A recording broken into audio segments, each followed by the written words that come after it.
Rating every Disney animated film, The Fox and the Hound. We're still friends, aren't we? Would I be correct in saying that this is the movie that's tied with The Never-Ending Story in terms of wrenching at the heartstrings of 80s children? Goodbye may seem forever.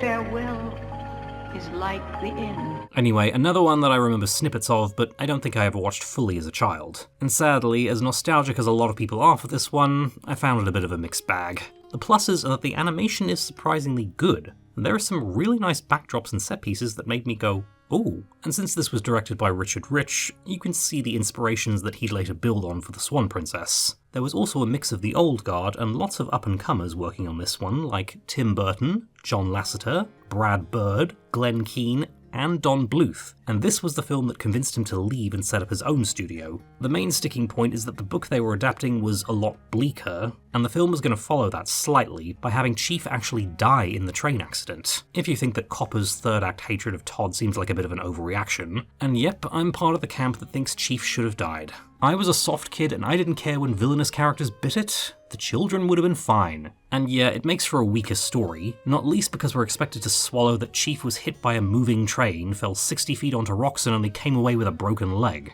I'll get you for this! Now, that's not to say the third act doesn't have its ups, because it's probably the strongest, or at least the most engaging part of the movie. And yes, the scene of Widow Tweed leaving Todd in the forest turned me into a human hosepipe.